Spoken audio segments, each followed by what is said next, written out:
Good morning. Thank you very much for joining us here on Times Now. This is the newspaper show and I'm Hina Gambhir. Let's get started with the headlines that we have for you as far as the Times of India this morning is concerned. The big story that the Times of India today morning is leading with is about Jaya Jaitley. 20 years on, Jaya Jaitley, retired general, gets 4 years jail for graft. A special CBI court sentenced Jaya Jaitley, a close associate of former Defence Minister George Fernandes, and Major General S.P. Murgai, retired, for 4 years for seeking to influence defence purchases during the Atal Bihari Vajpayee-led NDA government for monetary gains. And that's something that the Times of India has led with this morning. House session has raised MLA's price. This is what Ashok Gehlot, the Chief Minister of Rajasthan, has said. Rajasthan Chief Minister Ashok Gehlot on Thursday claimed that the announcement of a special assembly session from 14th of August had overnight jacked up the prices being allegedly offered to switch loyalties from rupees 25 crores each to unlimited cash. Apart from this, twins among 100 Maharashtra cops dead. A constable who died of COVID-19 within 10 days of his twin, also a cop, became the 100th casualty from Maharashtra police because of COVID-19. Moving on, the government has said that the National Education Policy language policy only broad guideline. The three-language formula initiated in the first NEP 1968 continues in the National Education Policy 2020, and the centre has allayed concerns, saying that the language policy emphasizing medium of instruction in regional mother tongue is a broad guideline, and it is up to the states and institutions to decide on its exact implementation. In fact, Education Minister Ramesh Pokhriyal has also told Times of India that the education system needed an overhaul, and this is definitely going to provide that boost and the overhaul that the education sector in India really needed. Then, after China claimed earlier this week that disengagement along the LAC had been completed at most locations, the government has clarified that disengagement is incomplete. A clear message going from India to China. 131 claims have been made under the COVID cover plan. The centre has received 131 claims so far under the 50 lakh rupees COVID insurance scheme for healthcare workers who died, and payments have already been made in about 20 cases so far. Some positive news for the students of Delhi University. The online classes in DU to begin from 10th of August. Then veteran Congress politician Saifuddin Soz said that one has to seek okay to leave the house. He said that it is a question of civil liberty, that he has to seek permission to step out of his own house from police and civil authorities, and there was high drama that was witnessed as well. As far as India's corona count is concerned, Times of India has reported that India's COVID toll tops 35,000. It is the 5th largest in the world now, and there is an analysis as to what are the new hotspots that are emerging right now, something that the centre should really be focusing on. Positivity rate is an important parameter. Karnataka, Bihar, Bengal and Andhra Pradesh have now emerged as the new hotspots because their positivity rate has increased over the last couple of weeks. Meanwhile, there is some positive news as well. The recoveries have hit 1 million or 10 lakh. Fatality rate continues to remain quite low at about 2.2%. So that's another bit of positive news coming as far as coronavirus is concerned, even as we are staring at a little over 16 lakh today in terms of overall COVID count. Ram Janmabhoomi is here and 14 cops have tested positive in Ayodhya. That's another important story that the Times of India has reported. Then Bihar and Sushant dad move Supreme Court. ED seeks FIR details. We'll get you more details on this one in just a bit. 3 Assam Rifles men killed in a militant ambush. Apart from this, LG overrules Aam Aadmi Party government on lawyers for riot cases. Government licenses TV imports in bid to boost local manufacturing. In a move aimed at promoting domestic manufacturing, the government on Thursday has decided to license the import of fully built television sets by putting them on the restricted list. That's what Pankaj Doval has reported. Meanwhile, over coronavirus, the government has made it very clear that herd immunity is not an option for India. In fact, Health Ministry OSD Rajesh Bhushan yesterday said that in a country the size of population like India, herd immunity cannot be a strategic choice. It can only be an outcome, and that too at a very high cost, as it means lakhs of people will have to be infected, get hospitalized, and many would die in the process as well. And lastly, toll collection on national highways has hit 82% of the pre-COVID days. This is also an indicator that economic activity has really picked up pace, and now slowly and gradually we are moving towards the pre-COVID time because the toll collection at various national highways has gone up drastically. Let's now move on and talk about the नव Bharat times. और यहाँ पर जो पहली खबर है जिसे नव भारत टाइम्स ने फ्रंट पेज पे लिखा है वो दिल्ली से जुड़ी हुई है। दिल्ली में डीजल के प्राइसेस काफ़ी कम हो गए हैं। उसके में लिखा है कि दिल्ली में कम हुई डीजल के दाम, डीजल पर वैट की कटौती और जॉब पोर्टल से दिल्ली की अर्थव्यवस्था को गति मिलेगी, ऐसा कहना है अरविंद केजरीवाल चीफ मिनिस्टर का। पहले 82 रुपए तक का मिल रहा था 1 लीटर का डीजल, लेकिन अब 73 रुपए 64 पैसे प्रति लीटर हो जाएगा। लगभग 8 रुपए 36 पैसे की कटौती हुई है, क्योंकि दिल्ली गवर्नमेंट ने जो वैट चार्ज किया जाता था 30% वैट, उसको कम करके 16.5% के आसपास कर दिया है। इसके अलावा रामलला मंदिर के पुजारी समेत 16 लोगों को कोरोना पॉजिटिव पाया गया है। साथ ही मणिपुर में म्यांमार बॉर्डर पर उग्रवादियों का हमला, असम राइफल्स के 3 जवान शहीद हो गए हैं। राजस्थान से जुड़ी हुई भी खबर फ्रंट पेज पर है। बीएसपी के जो 6 एमएलए हैं उन्हें हाई कोर्ट का नोटिस दिया गया है। रिकॉर्ड 52,123 नए कोरोना के मरीज देखे गए थे देश भर में। तमिलनाडु में 31 अगस्त तक लॉकडाउन बना रहेगा। भ्रष्टाचार में जया जेटली को 4 साल की कैद, तुरंत स्टे भी साथ में उनको मिल गया। भारत ने कहा सैनिकों को पीछे हटाने में ईमानदारी बरते चीन, प्रधानमंत्री का निशाना ब्लैकमेल नहीं करते। प्रधानमंत्री ने कहा है कि भारत का अपने क्षेत्रीय सहयोगियों के साथ विकास सहयोग बना बिना शर्त के होता है। चीन का नाम लिए बिना मोदी ने कहा कि भारत विकास के नाम पर कभी भी अपने पड़ोसी देशों को मजबूर नहीं करता। साथ ही चीन सीमा पर 35,000 सैनिक अभी तैनात हैं। डोनाल्ड ट्रंप जो यूएस के प्रेसिडेंट है, उन्होंने कहा है कि राष्ट्रपति चुनाव टल जाना चाहिए। पाक में जाधव पर स्पेशल बेंच, सजाए मौत का सामना कर रहे भारतीय नेवी के पूर्व कमांडर कुलभूषण जाधव के केस की सुनवाई के लिए इस्लामाबाद हाई कोर्ट ने एक स्पेशल बेंच बनाई है। सुशांत के रुपयों खातों का गलत इस्तेमाल तो नहीं हुआ, ईडी की जांच के दायरे में ये पूरा अब जो है मामला आएगा। साथ ही आईएएस शाह बने प्रधानमंत्री के निजी सचिव। साथ ही उत्तराखंड जाने के लिए रोज 1500 पास, उत्तराखंड में प्रवेश करने के लिए राज्य सरकार ने प्रतिदिन 1500 पास बनाने की व्यवस्था की है। कोरोना के बढ़ते मामले को देखते हुए फैसला लिया है कि लेकिन 7 अगस्त तक से के सभी पास बुक हो चुके हैं। तो अगर आप उत्तराखंड जाने की सोच रहे हैं, you will have to require to apply for a specific pass that the government will be issuing. Till 7th of August, no new pass will be issued. So that's what the Nav Bharat Times has reported this morning. Let's see what's there in the pink paper, the Economic Times today. And the big story that the Economic Times is leading with is about the quarterly numbers that came out of Reliance Industries. Reliance Industries Q1 profit jumps 31% to 13,248 crore rupees on BP deal gain. Jio's robust performance and lower tax expense also helped. Lockdown takes toll on other businesses meanwhile. Then Jio's net almost triples to about 2,520 crore rupees. Its revenue has risen 34% to 16,557 crore rupees in the April to June period, that is the first quarter. Then Prime Minister's meeting with financial regulators, hold 26% in PSBs, give longer tenure to CEOs. This is what RBI has told the government. Chiefs of SEBI, IRDA give suggestions on growing bond market and monetizing assets. Direct tax reforms in the works, zero contact interface, GSTN like bodies on the cards. The government is working on big ticket direct tax reforms to improve ease of compliance. Under the new regime, there will be zero physical interface for taxpayers, cutting discretion of officer. This is what Deepshika Sikarwar has reported. Then HDFC's profit has gone down 5% in the June quarter. North Central India witnessed rain deficit. US-EU question India on invoking WTOP's clause for rice support. Record phone imports worth 2,225 crore rupees have happened only in the month of June. Then consumer CEOs say that local curb stall demand engine, say supply chains and business cycles being disrupted because of various issues.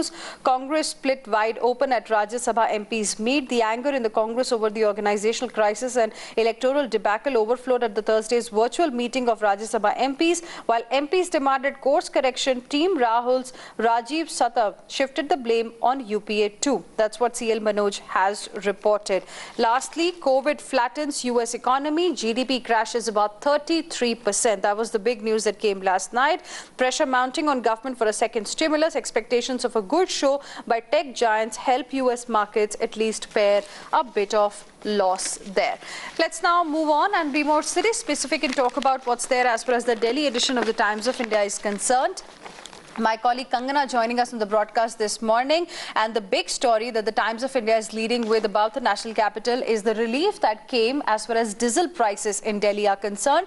Delhi has slashed VAT, and Delhi has made diesel cheaper by about 8 rupees per litre to boost trade, to cost 73.6 rupees per litre in Delhi, cheaper than petrol again. Remember, it was only in the national capital that we had seen diesel prices becoming more than petrol prices. Kangana, my colleague, is joining us on the phone line for more on this. Kangana, big relief there with diesel prices coming down sharply.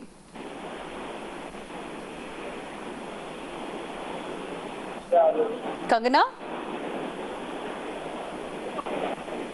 Okay, I think there's some problem with the audio line out there. We will move on now to another important update that has been reported on the front page. Hotels to open on 1st of August, gyms decision next week. Decontainment period has been cut to about 14 days. That's another story that has been reported on the front page of the Times of India this morning. And apart from this, other important stories include active COVID cases down, action against violators is up in New Delhi, human challenge trials not ethically justified at this point in time. This is what a top US expert has said.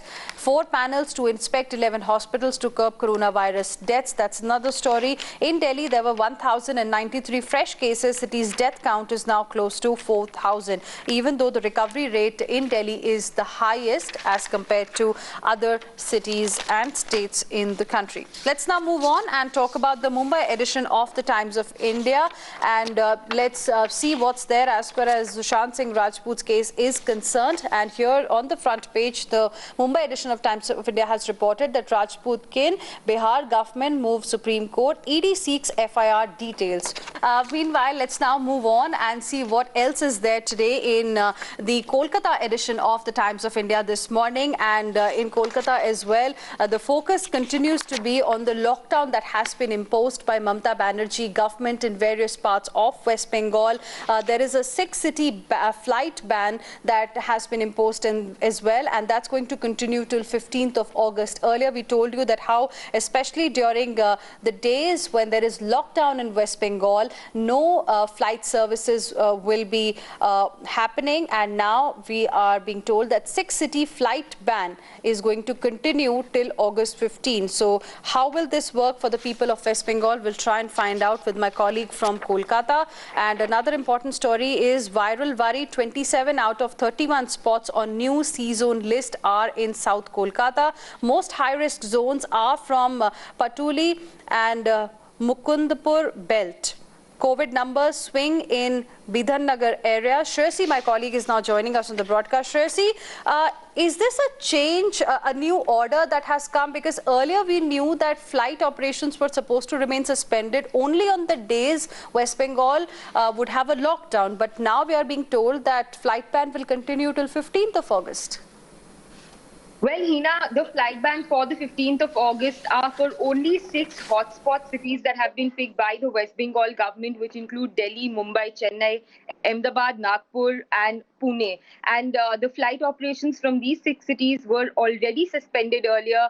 There was already a first extension of the suspension done till the 31st of July that ends today. But of course, the state government has asked for another extension from the Civil Aviation Ministry. Yesterday, the Home Secretary wrote to the Civil Aviation Ministry and asked for this second extension till the 15th of August, which has been granted. So incoming flights from these 6 cities that were mentioned will remain suspended across West Bengal. There are 3 airports here. However, on the complete lockdown days, all flight operations in and outbound flights will remain completely suspended. All right, Shreyasi, appreciate you joining us with all of those details. Let's now move on and talk about the Chennai edition of the Times of India this morning. On the front page, it has been reported that Tamil Nadu has extended lockdown till 31st of August. 75% of staff is going to be allowed in private offices. So that's some sort of a relief that has come in. There's going to be a ban on cinemas, bus, malls, gyms is going to continue, even though Centre in the new guidelines has given a permission to open gyms in Unlock Phase 3, which begins begins from 1st of August. That's tomorrow.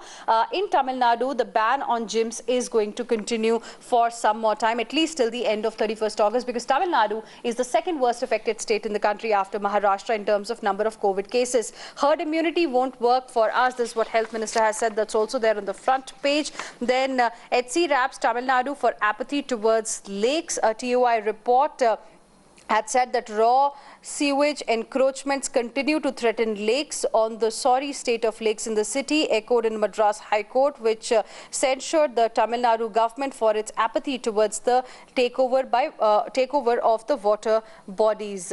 Then most of the coronavirus cases in city from 3 zones, they record more than 100 cases in a day. So that's about Chennai specifically. After 4-month exile, athletes are back on track. That's another important update that has been reported here.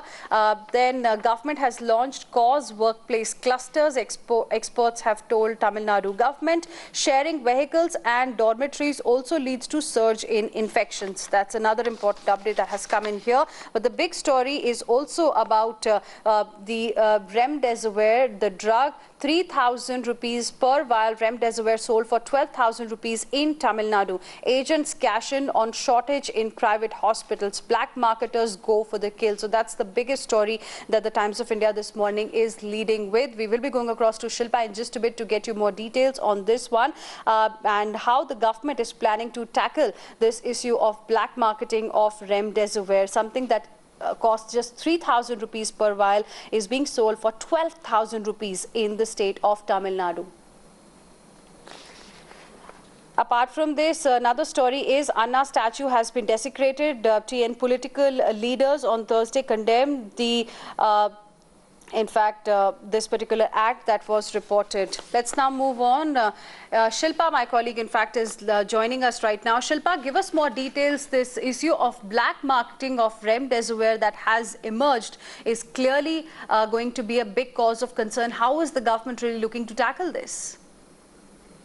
Well, this has been a big, issue in several parts of the country where this drug has been sold at black markets, and now Times of India is also reporting that people are charging exorbitant prices for the medicine, especially in the southern districts of Tamil Nadu, and that's the story that Times of India has highlighted. Hopefully, the health department will take note of this story, and they will intervene because it is a life-saving drug, and there needs to be some kind of intervention to make sure that it is not overpriced and it is made available for patients who require it. So this is a very serious story that has been highlighted by the Times of India Chennai edition. All right. Thank you very much, Shilpa, for the moment for joining us with all of those details. Let's now move on and talk about the Bengaluru edition of the Times of India this morning. The front page's first story is there's going to be no Sunday and night curfew from 1st of August. This is going to be a big relief for the people of Karnataka there. And at the same time, another important story is that a patient died in ambulance. Driver was thrashed. 3-wall scaling Colombian burglars held. That's another story here that the front page is reporting, and how because of COVID-19 and the way it is being looked at right now, BBMP has suspended licenses of about 19 hospitals. Another important update, as fatalities spike, deaths of those under 50 slowly rising. Experts say virus is promoting clot formation could be a reason. Patients too are unaware of comorbidities that they possibly have. So that's another important issue. The High Court has been told that family can see victim's body, and in fact, that was becoming a big issue there because we have seen reports coming from Karnataka specifically that how bodies were being dumped. Many families were not ready to take the bodies of patients as well because of the fear of COVID spread among that family. Apart from this, Karnataka has added 6.1 thousand cases. The toll in Bengaluru has crossed 1 lakh. Deepak Bopanna joining us on the broadcast. Deepak, give us more details. Well, at this point in time, the government really is in a fix because they've been saying that they'll, increase the rate, time of testing. They said that the testing will come down within 24 hours. That's not happened. They've been trying to get hold of the number of cases. That too has not happened. Now we're looking at over 6,000 cases yesterday. Bengaluru as well reaching over 2,000. And Karnataka, of course, overall has gone about 1 lakh. And in the country itself, in terms of the number of active cases, Karnataka is ranked 2. So it's going to be very dicey how the Karnataka government handles the situation, especially with regard to availability of hospital beds, which is still a concern. So despite the delegation of powers between various officers and ministers, things on the ground seems to be changing very little. All right. Thank you very much, Deepak, for the moment, for joining us with all of those details. Let's now move on and see what's making headlines from around the world. Trump wants to delay U.S. elections. That's the big story on Times Global page. Cites mail-in voting fraud concerns, but only Congress has the power to change poll day. So we'll see what happens here. Activists have said that China is using quarantine as cover to detain dissidents. Hong Kong disqualifies 12 opposition nominees for assembly polls. On the issue of cyber attacks, EU has sanctioned Russia, Intel, China and North Korea firms. Then Brazilian First Lady and a minister have tested positive for COVID-19 just days after Brazilian president said he had overcome the virus with a negative test following weeks in quarantine. His wife, Michelle, and one of his ministers have tested positive for COVID-19. Then, so far, so good. Drug maker AstraZeneca on Thursday has said that positive data was coming in on its vaccine for COVID-19. And the CEO, Pascal Soriot, has said that we need to show the efficacy in the clinical program. And so far, so good. So positive news there as far as the trials of coronavirus vaccine are concerned. Johnson & Johnson tests on humans after positive monkey data. Unlike other COVID vaccines in development that might require 2 injections, the J&J candidate shielded monkeys with just 1 dose. A death a minute, US toll tops 1.5 lakh. That's another important story. The number of deaths in US are rising quite sharply. Lastly, NASA mission to leave Indian footprint on Mars. NASA's Perseverance mission to Mars will leave an Indian footprint on the red planet when it touches down the Jezero crater on February 18. This is what Srinivas Lakshman has reported. No, there is no Indian astronaut aboard the spacecraft which lifted off from Cape Canaveral in Florida on Thursday. But Bengaluru-born scientist Swati Mohan of NASA's Jet Propulsion Laboratory has played a major part in designing and developing a new landing technology, and that's going to give this credit to India. Let's now move on and see what's there as far as the world of sports is concerned. My colleague Karishma joining us on the broadcast this morning. Karishma, what do you have for us today? Well, Hina, there is a latest update on the IPL Governing Council that is going to meet this Sunday on the 2nd of August. The Times of India is reporting that discussion table will be some points like what is going to be the squad strength for the IPL contingent. Remember, there are 8 franchises in the Indian Premier League, and a final number will be decided upon that. Apart from players, how many officials? Okay, I think there's some problem with the audio line out there, but that's the big story that we have for you. IPL SOP focus on squad strength. Franchisees don't want cap on number of players, may have to cut down on the non-playing staff as well. With this, it's a wrap. Thank you very much for staying with us here on the Newspaper Show.